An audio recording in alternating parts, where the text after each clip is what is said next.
제가 오늘은 이 가정사랑 주의를 맞이해가지고요, 창세기 2장 18절부터 25절까지 있는 말씀을 가지고 다르다라는 것은 아름다운 것이다, 다르다라는 것은 아름다운 것이다 라는 점을 가지고 하나님 말씀 함께 시간 나누도록 하겠습니다.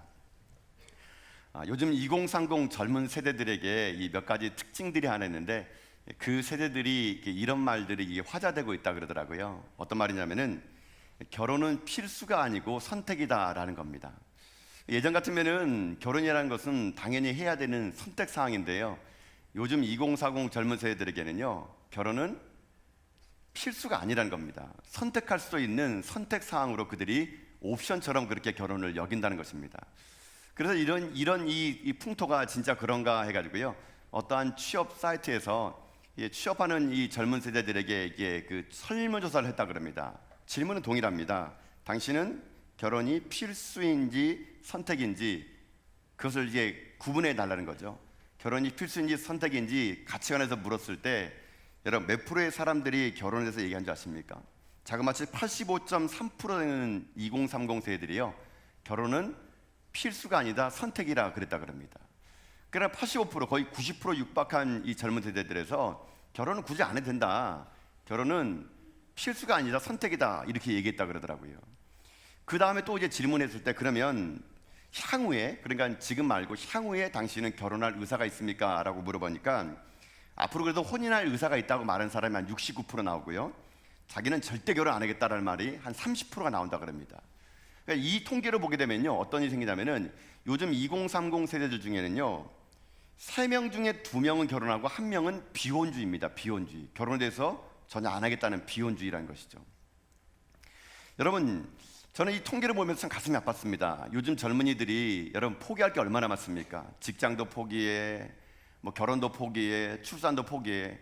7포 세대, M포 세대를 지나면서 이들이요, 결혼은 필수가 아니라 선택이라 말하면서 결혼을 포기하는 이 시대를 보면서 기성세대의 입장에서는 참 젊은이들에게 이 사회에 안타까움만을 물려준 게 아닌가, 그런 마음이 들게 됐다는 것이죠. 그들이 결혼을 이렇게 필수가 아니라 선택을 하게 된 이유는요, 여러 가지가 있습니다. 물론 여러 가지 사회적인 많은 이유가 있죠. 근데 만약에 혹시나 결혼에 대해서 저에게 물어본다면, 아니 결혼에 대해서 하나님에게 물어본다면, 하나님은 결혼에 대해서 그래 결혼은 아이고 필수가 아니야 선택이야, 하나님도 그렇게 말씀하실까요? 그렇지 않습니다. 성경은요 단호하게 얘기합니다. 단호하게 뭐라 그러냐면 결혼은 필수도 선택도 아니고 반드시 해야 되는 것이다 라고 말씀하고 있는 것이거든요. 하나님은 이 땅에 삶을 살아갈 때 남자와 여자가 한 몸을 이루어 결혼하는 가정을 이루시기 원하는 것이 하나님의 꿈이었거든 것이죠. 그래서 하나님은요, 천지를 창조한 다음에 가장 먼저 만든 제도가 뭔지 아십니까? 가정입니다. 가정 안에서 남자와 여자가 서로 하나가 되고 그 안에서 서로가 서로를 위해서 위로하며 살아갈 수 있도록 하나님은요, 가정이라는 제도를 만들었던 것이거든요. 그런데 이런 가정들이 지금 붕괴되고 깨어지고 현실을 우리 본다는 겁니다. 여러분, 가정은요, 우리가 서로 하나가 될 수 있는 가장 중요한 장이고요, 나를 뛰어넘어 상대방을 알 수 있는 가장 좋은 제도가 가정이거든요. 여러분, 제가 이런 마음을 가지고요, 한번 제가 이게 단어를 몇 개 조사해 봤더니, 여러분 인간이라는 단어 있잖아요. 인간. 여러분 인간이라는 단어의 한자를 봤더니 참 인간이라는 한자가 참 재밌더라고요. 인간이라는 한자를 보게 되면 먼저 나온 것이 사람인자거든요. 그냥 한자로 그냥 사람을요, 사람인 이렇게 쓰면 되는데, 이 단어가요, 사람인 다음에 뒤에 하나가 더 붙습니다. 그게 뭐냐면 사이간자라는 게 붙어요. 사이간자. 그러니까 인간이 완성되려면 사람인자 안으로 되지 않고요, 뒤에 있는 사이간자가 들어가야 돼요. 이게 무엇을 상징하는지 아십니까? 인간은요, 인간과 인간 사이 속에 있을 때 사람은 사람으로서의 가치를 인정할 수 있다는 얘기예요. 인간이라는 그 한자만 보더라도요, 인간은 서로가 서로의 관계 속에서 형성되는 것이지 자기 혼자 동떨어지는 사람인자만 써서는 인간이 완성이 안 되고요, 사람이 안 되는 거거든요. 하나님은 그렇기 때문에 인간, 사이간자를 통해서 서로 관계 속에서 사람이 누구인고 인간이 무엇인지를 깨달아가기를 원하는 것이 하나님의 뜻이라는 것을. 오직 사람만이요, 이렇게 서로의 관계 속에서 자기의 존재를 알아갑니다. 짐승들은요, 여러분 무리 지어 다닌다 그래가지고 그거를 집단 얘기하지 않습니다. 짐승들은 혼자 있던 무리 있던 그냥 짐승이에요. 짐승.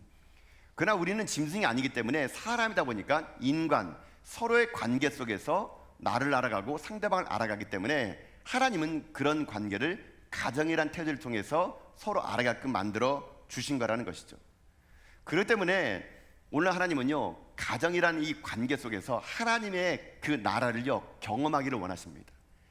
여러분, 가정만큼 하나님의 나라를 경험할 수 있는 가장 좋은 여는 없어요. 왜 가정에서 하나님의 나라를 경험할 수 있느냐? 하나님은요, 가정이라는 죄를 통해서 하나님 나라의 두 가지를 경험하게 됩니다.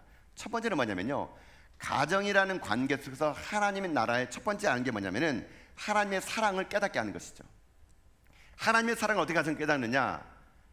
어머니의 사랑, 아버지의 사랑, 그 사랑 속에서 하나님의 사랑을 맛볼 수 있는 곳은 가정밖에 없는 거예요, 여러분요. 그래서 하나님은요, 하나님의 나라에 있어서 그 하나님의 사랑을 가정이라는 울타리 안에서 육신의 부모를 통해서 하나님의 사랑이 얼마나 위대한 것인가를 깨달아 알게 하고, 그 사랑을 가지고 형제간에 서로 사랑을 통해 가지고 어떻게 하는지 아십니까? 이웃을 사랑할 수 있는 법을 배우는 거예요. 그래서 여러분, 이웃을 사랑할 수 있으려면요, 가정 안에서 먼저 사랑을 배워야 돼요. 그 사랑은 부모님의 사랑을 통해서 하나님 사랑을 배우는 것이죠. 그래서 어찌 보게 되면요, 지금은 너무 핵가족화되다 보니까 우리가 이 사랑을 잘 못 받고 못 누리는 것 같아요. 우리가 왜 이렇게 이기적인 삶을 살아갈까요? 옛날에는 여러분 보세요, 대가족 속에 살다 보니까 대가족이 좀 불편할지 모르지만 그 대가족이 함께 살면서 할아버지의 사랑, 할머니의 사랑, 아빠의 사랑, 엄마의 사랑, 이런 걸 다 받고 살았던 것 같아요. 그래서 여러분, 옛날에 어찌 보면은요, 더 사람이 정이 끈끈하고 더 사랑이 많았던 것 같아요. 오늘날은 점점 핵가족화되고 애를 안 낳다 보니까요, 애를 혼자 둔 가정에서는 가족 간의 관계가 불편해요. 잘 안 되는 거예요.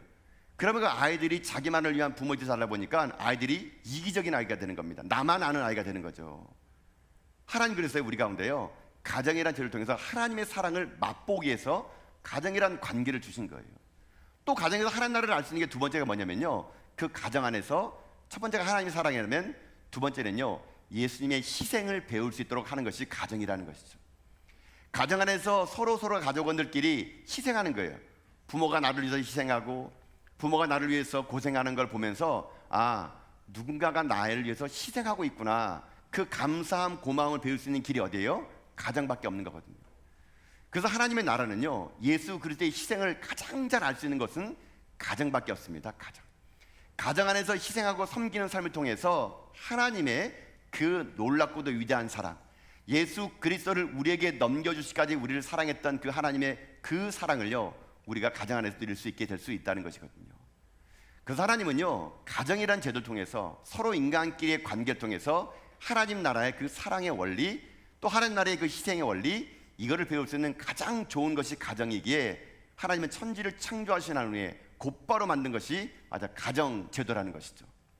근데 참 안타까운 것은 오늘 이 대한민국 현실은 이 가정이 붕괴되고 있다는 얘기예요. 가정이 해체되고 있고요, 가정이 파괴되고 있습니다. 청년들은요, 사회 풍조에 따라서 아까 제가 서두에 얘기했던 것처럼 결혼하지 않아요. 가정을 이루지 않습니다. 결혼했더라도 그 후에 출산을 하지 않는 게 오늘날 트렌드거든요. 친족과 친구들의 축하를 받고 결혼했지만 여러분, 우리나라 이혼율이 얼마나 여러분 높은지 아시죠? 그뿐입니까? 설상가상으로 깨어진 가정 속에 자라는 자녀들이 얼마나 많은 상처를 받고 자라는지 몰라요. 그 자녀들이 받은 상처는요, 어디에서 해결하지 못하다 보니까 이 깨어진 가정에 자라는 청소년들이 사회 가운데 또 안 좋은 영향력을 발휘하고 여러분 있는 거 아니겠습니까? 그뿐 아니라 오늘날 이 시대의 가정을 바라보게 되면요, 서로 사랑하고 섬겨야 될 가정에서 여러분 끔찍한 일이 벌어지지 않습니까? 가족 간에 여러분, 옛날에는 차마 입에도 담기 힘든 말들, 가족 간의 살인과 불륜과 폭력과 차별이 만무하는 반인륜적인 일들이요, 가정 안에서 여러분 이루어지고 있거든요. 또한 가족의 보살핌 받아야 되는 어른들이요, 점점 무관심 속에서 여러분 독거노인들이 홀로 살다가 죽어가지고 몇 달 만에 발견되는 여러분 이런 일들이 벌어지는 게 오늘 대한민국 현실 아닙니까? 어찌 보면 오늘날 이 시대는요, 가족이 붕괴되고 가정이 무너지는 것 같아요. 여러분, 근데 중요한 것은요, 가정이 무너지면 사회가 무너지게 되어 있는 거예요. 가정은 사회의 초석이에요. 가정이 회복되지 않고는 결코 이 나라 이 민족이 회복되지 않습니다. 기초가 흔들리면은 그 위에 건축물을 아무리 높게 쌓은다 하더라도 아무 의미가 없다는 것이거든요.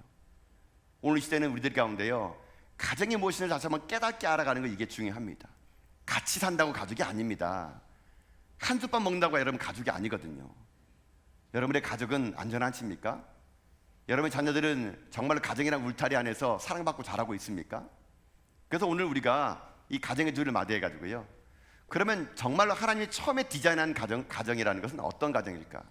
하나님이 처음에 최초로 만든 가족은 어떤 가족일까? 그 하나님이 처음 만들었던 가정의 원리를 오늘 우리가 한번 들어보는 가운데, 저는 여러분의 모든 믿음의 가정들도요, 하나님의 처음에 디자인했던 가정처럼 아름답고 복된 삶을 살아가는 여러분 다 될 수 있기를 여러분 주님의 이름으로 축복드립니다. 그렇다면은 무엇이 진짜 가정의 원리일까요? 가정이란 도대체 무엇일까요?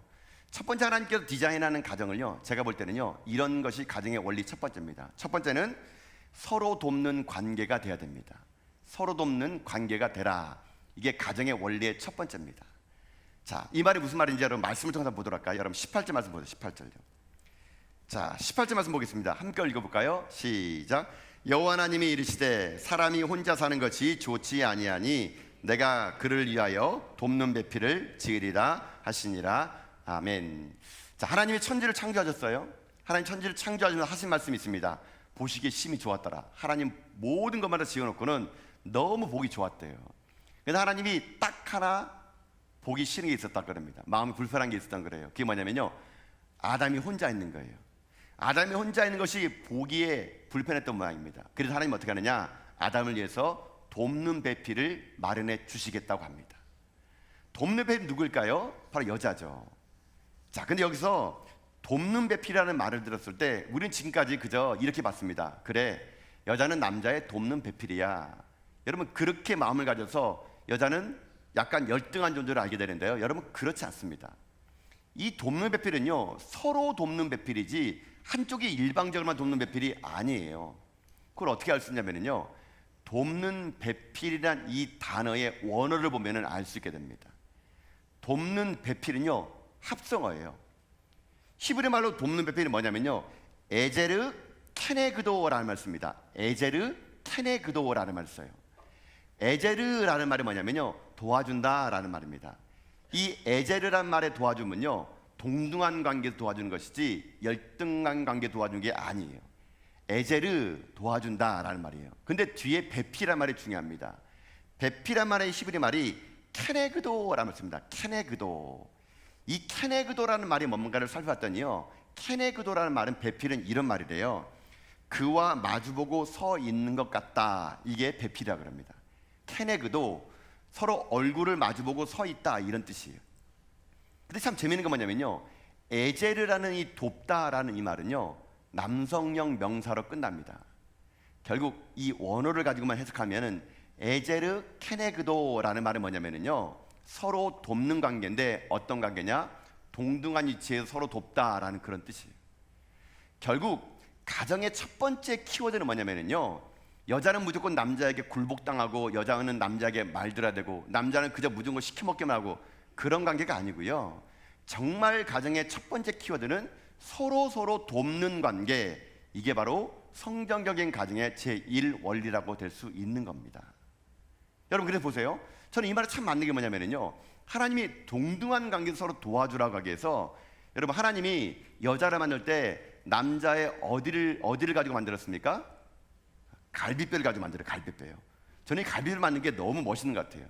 만약 하나님께서 여자를 만들었을 때 발가락 뼈를 가지고 만들었으면 남자가 어땠을까요? 맨날 그 여자를 구박했을 거예요. 아이고 이 발가락 뼈밖에 안 되는 여자가 하면서 막, 내 발가락 뼈에서 나와가지고 어디 감히, 아마 여자가요 발가락 뼈에서 만들었다면 남자가 맨날 그 여자를 보면서 발가락 떼만큼 못한 여자라고 할 것 같아요. 근데 만약에 머리 두개골에서 뺐다 그러면 여자가 얼마나 드세등등하겠습니까? 남자는 맨날 죽어 살아야 될까요? 물론 그냥 죽어 사는 남자도 많지만 하여튼 어쨌거나 이 머리뼈에서 뽑았다면 남자는 맨날 여자를 추앙했을 겁니다. 근데 어떡합니까? 동등하게 갈비뼈에서 뽑은 거예요. 이거는요 동등하다는 얘기예요. 동등하다는 얘기. 여러분 그렇기 때문에 남자와 여자는요 동등한 관계이지 우월적이거나 열등한 관계가 결코 아니라는 거거든요. 그렇게 동등한 관계로 서로가 위해서 서로를 위해서 살아갈 때, 그때 그게 진짜 가정에 행복을 줄 수 있는 겁니다. 남자의 의견도 무시돼서는 안 되고 여자의 의견도 무시돼서는 안 됩니다. 남자를 위해서 여자가 존재하거나 여자를 위해서 남자가 존재할 생각은 이거는 하나님의 생각이 아니에요. 여러분 요즘 들어서 왜 황혼 이혼이 많아진지 아세요? 간단해요. 동등한 인격체로 대접을 받고 싶은 거야 이제는요. 평생 동안 눌리고 산 거거든요. 이제 자식들 다 시집 보내고 장가 보내고 났더니만은 이제요 황혼 이혼. 나도 이제 동등하게 살고 싶다. 여러분 그래가지고 한국 사회에 황혼 이혼이 많아지는 건요. 그동안 동등한 대접을 못 받았기 때문인 것이죠. 그도 그럴 것이 여러분 우리나라는 유교적인 사회 아닙니까? 남자는 하늘이고 여자는 땅이고 여러분 그렇게 살았잖아요. 남자는 그저 뒷짐지고 에헤 하면서 앞으로 가면 여자는 뒤에서 그저 머리에 보찜 들고 따라가고 그게 원래 이상적인 걸로 우리는 안 거예요. 그러나 하나님 말한 건 그게 아니에요. 동등한 관계라는 거예요. 동등한 관계. 여러분은 전통과 관습을 따르겠습니까? 하나님 말씀을 따르겠습니까? 당연히 하나님 말씀을 따라야 되는 거죠. 이게 옳은 거기 때문에 그런 겁니다. 하나님은 오늘 이 시대에 우리들의 동등한 관계 속에서 서로가 서로를 위해서 위로해주고 사랑해주는 관계, 이런 관계가 성경적인 부부의 관계라는 것을 잊지 말라는 겁니다. 그래서 하나님은요 이런 동등한 관계 속에서 서로가 서로를 위로하고 도와주기 위해서 어떻게 하느냐, 서로 다르게 만든 거예요. 여러분 다르게 만든 거. 여러분 이게 중요합니다. 같게 만들지 않았다는 얘기예요. 다르게 만들어야 서로의 부족함을 채워줄 수 있기 때문에 하나님은요 남자 여자를 다르게 만든 거예요. 만약에 예를 들어서 보세요. 남자가 외롭고 힘들어가지고 하나님이 만약에 남자를 만들었다. 여러분 이게 말이 되겠습니까? 남자가 일을 하는데 아담이 일을 하는 거 보니까 하나님이 아이고 일손이 딸리겠구만, 내가 너에게 돕는 배필을 주겠다. 여러분 남자를 만들었습니까? 아니에요 여러분요. 남자가 힘들고 어려운 걸 보면서 누굴 만들었냐? 여자를 만든 거예요. 전혀 다른 존재. 그래야 남자가 힘을 얻을 수 있는 거거든요. 그런데 오늘날 이 시대는 모든 것들이 다 뒤집어지는 거예요. 남자가 남자를 위해서 또는 여자가 여자를 위해서 서로가 서로 그렇게 해요. 같은 동성끼리 서로가 도와주려고 하고 있는 거예요. 이게 뭡니까? 차별금지법이라는 게 이 시간 발의된 거 아니겠습니까? 이 대한민국이요 차별금지법이라는 이름으로 국회에 지금 그것이 상정돼 있잖아요. 여러분 차별금지법이라는 것은요 하나님의 법에 억행되는 거예요. 남자가 필요하니까 남자가 필요하고 여자가 필요하니까 여자가 필요하고 남자와 여자가 서로 여러분 다름을 통해서 존경받아야 되는데 그 자리를 누가 한다는 얘기입니까? 남자의 빈자리를 남자가 하고 여자의 빈자리를 여자가 하고. 여러분 이것은 창조 질서에 어긋나는 법이라는 것이거든요. 여러분 이 나라를 위해서 기도해 주셔야 돼요. 이 악법 같은 차별금지법이 이 대한민국을 통과되지 않도록 여러분 기도해 주시고 관심 가지셔야 돼요. 우리 다음 청소년들에게 여러분 이 나라를 어떻게 물려주려고 그러십니까? 그것이 합법화되고 그것이 정당화되고 여러분 물려줄 수 있겠습니까? 그건 창조 질서에 어긋나는 거예요. 남자 여자는요 다름을 통해 하나가 되는 겁니다. 다르기 때문에 아름다운 거거든요. 이게 하나님의 창조의 질서라는 것이거든요. 여러분 그렇기 때문에 여러분들이 서로 남녀가 다름을요 인정해 주세요. 여러분 보세요. 다르다는 것이 얼마나 여러분 편한지 아십니까? 여러분 제가 또 결혼해 보니까요 저희 아내와 제가요 참 많이 다르더라고요. 아니 많이 다르게 아니라 조금 다르더라고요. 조금 다르. 여러분 제가 결혼해 봤더니요 저희 아내와 제가 좀 다른 것도 있어요. 같을 수 있겠습니까? 어떻게 한 배 난 자식도 다르는데 뭐 예를 들면 이게 좀 달라요. 저는요 어렸을 때부터요 뭘 잘했냐면요 뜨거운 거를 전 잘 먹는 편이었어요. 왜 그러냐면요 저 어렸을 때 저희 외할머니가 저를 기르실 때마다 항상 하는 말이 영진아 뜨거운 거 잘 먹어야 부자 된다 이렇게 하더라고요. 왜 그런 말이 어디 성경에도 없는 말인데 영진아 뜨거운 거 잘 먹어야 부자 된다 빨리 먹어 빨리 먹어. 저는 맨날 뜨슨 밥을 먹고 뜨거운 걸 먹어가지고요 저는요 부자 된다는 말에 나는 큰 부자 되지 그래가지고요 그냥 뜨거워도 입천장 다 되면서도 그냥 계속 먹었습니다. 아 뜨거워야 부자 되는구나. 저는 그래서 비교적 뜨거운 걸 잘 먹어요. 근데 저희 아내는요 뜨거운 걸 잘 못 먹습니다. 그래서 결혼하고 나서 이제 커피를 딱 마시는데 따뜻한 아메리카노 시킨 거예요. 저는 뜨거워야 되니까 따뜻할 때요 아메리카노를요 뜨거워도 마셔요. 뜨거울 때 마셔야 이 향과 맛이 있으니까. 근데 우리 아내는요 다 식을 때까지 기다립니다. 그러면 다 시간 기다려가지고요 나중에 마셔요. 그러면 어떻게 되겠어요? 저는 이미 다 마셨는데 아내는 식은 커피를 마셔야 되니까 또 기다려야 되잖아요.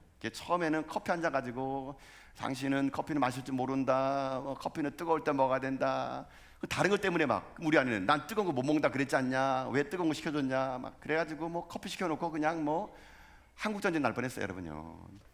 그래 이제요 어떻게 한지 아십니까? 이제 우리 아내는 뜨거운 걸 못 먹는구나. 서로가 다름을 인정해주고요. 그래서 저희들은요 커피 마실 때 저는 따뜻한 아메리카노, 우리 아내는 아이스 커피를 먹습니다. 그러니까 싸울 일이 없는 거예요. 서로가 너무 다름을 인정해주는 겁니다. 저는 따뜻한 거 마시면서 우리 아내는 시원한 거 마시면서 그러니까 서로 다툴 일이 없는 거예요. 너무 좋은 것 같아요. 서로 여러분 일하다 보니까요 먹는 생활도 좀 달라지더라고요. 저는요 식당 가서 밥 먹을 때 저희 부부는요 똑같은 거 잘 안 시킵니다. 제가 비빔냉면 시키면 우리 아내는 물냉면 시켜요, 여러분요. 그래가지고요 서로 다른 거 시키면 얼마나 좋은지 모릅니다. 반반 먹다가 놀아 먹습니다. 바꿔가 먹습니다. 그러면은요 다른 것 때문에요 먹는 것도 너무 재밌고요 너무 좋아요. 여러분 다르다는 것은요 불편한 게 아니에요. 다르다는 것은 아름다운 겁니다. 서로 다를 때 그 부족함이 보완되는 것이에요. 그래서 여러분 부부 사이 다름은요 볼트와 너트 같은 거예요. 볼트만 모아두면 여러분 건물이 완성 안 됩니다. 너트만 모아놓으면 여러분 건물이 완성 안 됩니다. 볼트와 너트가 서로 완전히 하나가 돼서 꽉 묶일 때 건물과 구조물들이 튼튼한 것처럼 부부는요 다름을 통해서 하나가 돼야 되는 거, 이게 중요하다는 겁니다. 여러분 그래서 우리 아내분들, 우리 여성분들 남편을 좀 이해해 주셔야 돼요. 제가 이 말 드리는 게 뭐냐면요 원래 남편들은요 여러분 어떤 존재냐면요 여러분 잘 보세요. 하나님이 남자를 만들 때 어떻게 만들었어요? 흙으로 만들었어요. 흙으로요. 흙은 뭐예요? 땅이에요. 땅. 여러분 남자들은 원래 원재료가요 흙이에요. 흙, 땅이에요. 여러분 이게 무슨 의미인지 아십니까? 흙이고 땅이라는 말은요 남자들은요 세상 일에 관심이 많다는 얘기예요. 세상 일. 남자들은 흙으로 만들었기 때문에, 땅으로 만들었기 때문에 남자들은요 세상을 향해 나가서 일해야 되는 거예요, 여러분요. 세상에 나가서 땀 흘려 일해야 되는 것이 남자의 사명이에요. 사명. 그러니까 남자들은요 땅에서 왔기 때문에 땅을 가꾸며 땅을 만들며 지음받은 거예요. 여러분 이것을 조금 어려운 말로 신학적으로요 이것을 문화적인 소명이라 그럽니다. 문화적인 소명. 남자는 흙이에요. 땅에서 왔기 때문에 땅의 이야기를 말하고 땅을 가꾸며 땅에서 사는 것을 먹고 살게 돼 있는 거예요. 그러니까 남자들이 모이면 하는 말이 무슨 말입니까? 맨날 세상 이야기, 뭐 정치 이야기, 뭐 일 이야기, 이런 말밖에 안 하는 이유가 뭐냐면 그게 남자들이 원래 태생이에요. 태생이 흙이기 때문에. 여러분 그래서 남자들이 그런 말 할 때는 여성분들이 좀 이해를 해줘야 됩니다. 근데 반면에 여자는요 좀 재료가 달라요, 여러분요. 하나님이 이 천지를 창조하시면서 뒤로 가면 갈수록 재료를 좋은 걸 쓰셨던 것 같아요. 여러분 여자는 뭘로 지었습니까? 뼈로 지었어요. 뼈. 아담의 뼈. 여러분 뼈로 지었다는 게 뭐냐면요 점점 재료가 고급화되는 거예요. 남자는 여자보다 뒤에 만들어가지고 뼈로 만든 거예요. 흙으로 만든 남자들은 모르는 뼈로 만든 여자들의 그 뼈, 그것이 있는 겁니다. 여러분 그래서요 여자는 재료가 뼈다 보니까 하나님이 뼈를 가지고 여자를 만들었어요. 그래서 여자는 이 땅 가운데 최초의 본차이나 도자기처럼 예쁘게 나온 겁니다. 뼈로 만들 때면 여러분 어떤지 아세요? 유지비가 많이 들어요, 여러분요. 흙은 별로 유지비 안 됩니다, 여러분요. 대충 남자들은 그냥 뭐 누더기 입고 다녀도 뭐 흙이 살 거니까.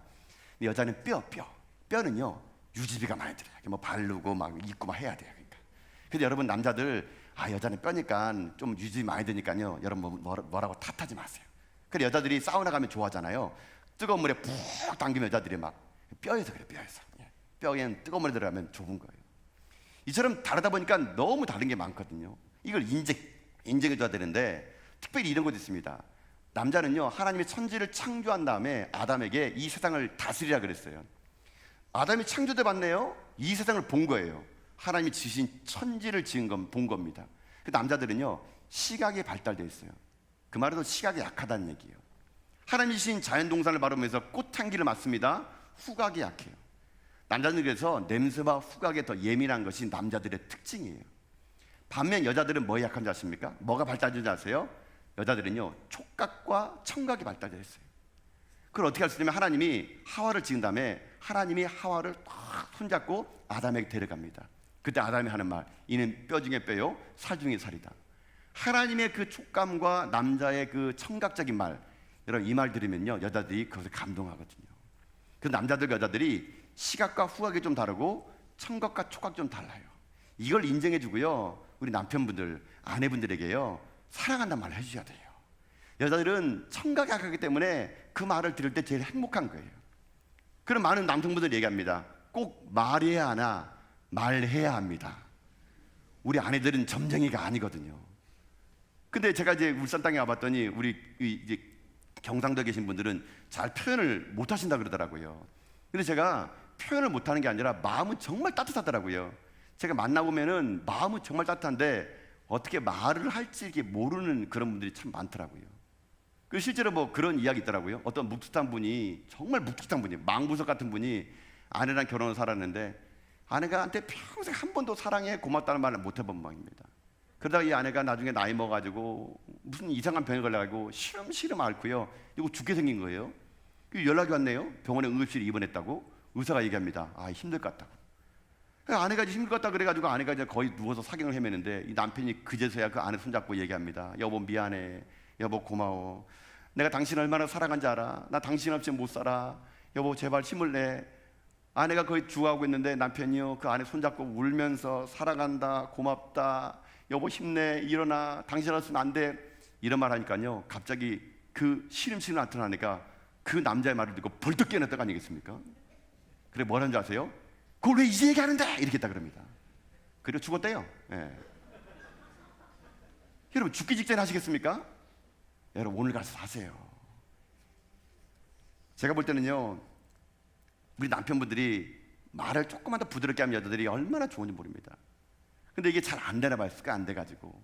그도 그럴 것이지 이제 이 경상도 쪽에 계시는 분들의 이 그 언어가 조금 그런가 봐요. 뭐 제가 그런 얘기를 들은 것 같아요. 어떤 경상도 남자 두 분이 서울을 간 거예요.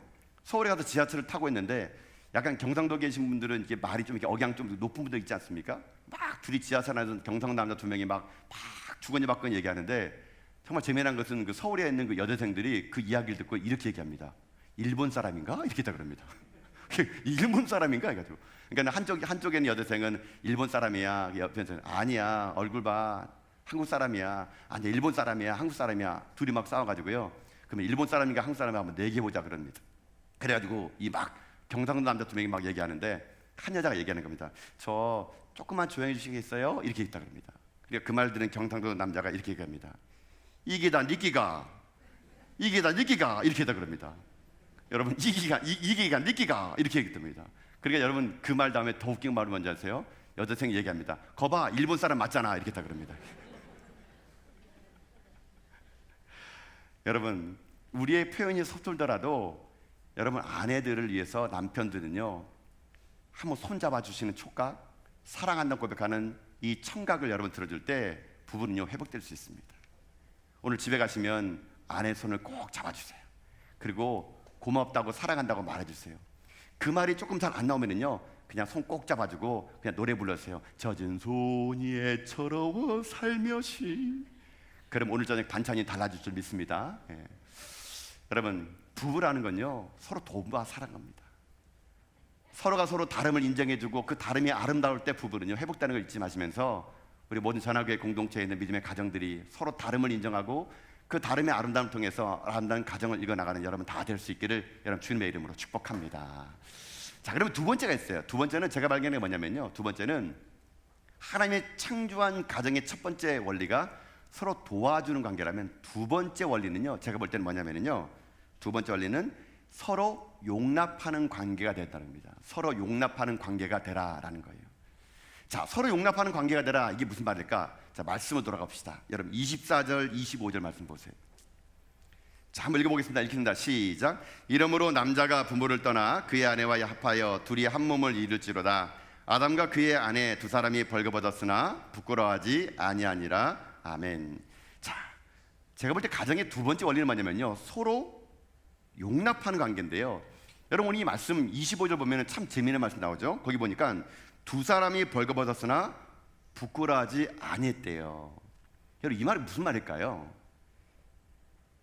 여러분 벌거벗었는데 왜 부끄럽지 않아요? 부끄럽죠. 근데 왜 부끄럽지 않았을까요? 여러분 이 말은요 그냥 신체를 바라고 한 말이 아니에요. 여러분요 서로 부끄럽지 않았다라는 말 속에 하나님이 가정의 두 번째 원리를 여기에 숨겨놨는데 그게 무엇인지 아십니까?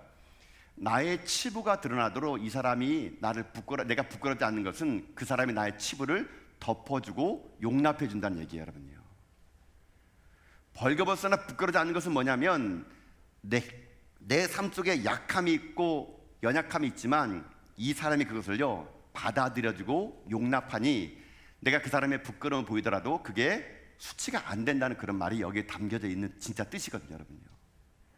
결국 부부는 뭐냐면요, 가장 많은 실수를 보이고 연약함을 보이고 노출될지라도 그 속에서 서로가 서로를요 용납해주고 덮어주고 보듬어주는 게 이게 바로 부라는 것이거든요. 문제없는 부부가 어디 있습니까? 문제없는 사람이 어디 있습니까? 근데요, 부부는요, 가정은요, 문제를 까발리는 것이 아니라 그 문제를 덮어주고 용납해주고 섬겨주는 거예요. 그게 진짜 가정이거든요. 여러분, 그래서요, 잘 되는 집안과 안 되는 집안의 특징이 뭔지 아십니까? 뭐 여기 만약에 물컵이 있다. 물컵이 있는데 지나가다가 아내가 물컵을 툭 치고 떨어뜨려 깨졌네요. 그러면요, 잘 되는 집안이 이렇게 합니다. 남자가, 여보 미안해, 내가 물컵을 거기 놨네. 거기 내가 사람이 지나갈 거 뻔히 알면서 거기 물컵을 놔가지고 당신 지나가다가 흘렸네. 다치지 않았어? 이렇게 말하면 아내가, 여보 아니에요, 제가 좀 부주의했어요. 내가 좀 잘 보고 가야 되는데 그게 물컵인 줄 알면서도 내가 부주의했네요. 미안해요. 그러면서 서로가 서로의 잘못을 용납하고 덮어주고 하면은 이게 잘 되는 집안이에요. 근데 안 되는 집안은 뭔지 아십니까? 물컵 안에 있네요. 아내가 툭 떨어뜨렸어요. 그럼 어떻게 하는지 아십니까? 서로가 서로 향해서 그건 너, 바로 너 때문이야. 여러분, 이러면 이게 안 되는 집안이 안 되는 집안이요. 서로가 서로를 위해서 너 때문이야. 내가 너 만나가지고 고생하는 거 알지? 내가 너 안 만났으면 지금도 팔자 폈을 거야. 모든 걸 다 너 때문이야. 이거 망하는 집안. 정말 잘 되는 집안은요, 서로의 용납을 인정해 주는 겁니다. 부족함을 인정해 주는 거예요. 아내 여러분, 남편은요 슈퍼맨이 아니에요, 여러분요. 아내 여러분, 남편 여러분, 아내는요 원더우먼이 아니에요.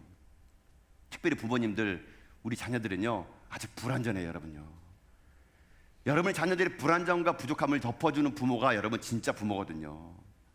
그런데 때로는 여러분 자녀들의 부족함과 불완전함을 들치고 지적질하게 되면요, 우리 자녀들이요 살아남지 못합니다. 얼마나 많은 청소년들이 여러분 부모의 말 한마디에 상처받는 줄 아십니까? 우리 부모님이 제일 잘하는 말 뭡니까? 애들이 성적표 받아오면은 성적표 가지고 맨날 하는 게 뭡니까? 너는 도대체 누굴 닮아가지고 머리가 돌대가리냐, 이렇게 하지 않습니까? 누굴 닮아요? 엄마 아니면 아빠겠죠. 그럼 아빠는 얘기합니다. 날 닮았으면 이미 우등생일 텐데. 엄마 말합니다. 날 닮았으면 벌써 장학생이다. 그럼 얘 주소 냅니까, 여러분요? 맨날 성적 가져오면은 뭐 누굴 닮았냐, 뭐 너 닮았냐, 내 닮았냐, 뭐 싸움을 지라고요. 그럼 아이가 얼마나 여러분 힘들지 않습니까? 그러면서 여러분 성적만 얘기하는 게 아니죠. 성적 다음에 아이들에게 꼭 그 다음에 부모들이 하지 말아야 합니다. 비교하는 거. 옆집에 애 봐라, 이렇게 합니다. 걔는 인사도 잘하고 예배도 잘 드리고 저축도 잘하고 깨끗하고 얼마나 잘 사는데, 얼마나 착한데, 성적을 뛰어넘어서 그 다음부터는 아예 인성을 나게 해요. 여러분, 그렇게 말하면 우리 청소년들이 뭐라고 하는지 아십니까? 이렇게 합니다. 걔 데리고 살아. 나 나갈 테니까. 여러분, 우리가요 자녀들의 실수, 부족함을 용납해 주는 가정이 됐을 때 아이들은 거기서 꿈을 꿉니다. 실수도 괜찮아, 다음에 잘하면 되지. 용납해 주는 거죠. 이게 바로 하나님의 창조 원리의 두 번째 이야기가 될 수 있는 것이거든요. 여러분, 기억하세요. 벌거벗었으나 부끄러워지 아니하였더라. 부족한 모습, 상처난 모습, 약점, 다 허물들을 내 가족이니까 부끄럽지 않게 얘기하는 거예요. 그거를 말할 수 있는 가정이 돼야 되는 거예요. 근데 남편이 꿍한 거를 아내에게 말 못하고, 아내의 부족함을 남편에게 말 못하고, 여러분 그건 가족이 아니에요, 여러분요. 가족은요 나의 허물도 약점도 다 얘기하더라도 그 사람이 나를 덮어줄 수 있는 거, 그것을 내게 용납해 줄 수 있는 거, 여러분 그게 진짜 가정인데 오늘날 이 가정은요 너무 튕겨. 말 한마디 행동 하나 보면은 용납하는 게 아니라 지적질하고요, 서로 그거에 대해서 용납 못하다 보니까 가정이 해체되는 거 아니겠습니까? 오늘 여러분 집에 가셔서 용납해 주세요. 허용해 주시고요, 여러분이 쿠션이 되어 주세요. 부족한 거 보이면 지적질하는 것이 아니라 그럴 수도 있지, 그러면서 안아주고 보듬어주면 그 안에서 여러분 정말 하나님의 창조의 질서에 맞는 가정이 회복될 수 있을 수 있다는 것입니다. 실수와 허물과 노출되더라도 부끄럽지 않는 그런 가정, 오히려 용납받고 넘어질 수 있지만 격려받고 인정받는 그런 가정이 천국 아니겠습니까? 하나님 오늘 우리들의 삶 속에 서로 그렇게 용납해주고 허용해 줄 수 있는 가정을 만들기 위해서 벌거벗었으나 부끄럽지 않는 하나님의 가정의 원리 두 번째를 만들어 주셨다는 것입니다. 여러분 삶의 날마다 주님 오시는 그날까지 서로 덮어주고 용납하고 사랑하는 가운데 하나님의 아름다운 가정을 이뤄나가는 여러분 다 될 수 있기를 여러분 주님의 이름으로 축복합니다.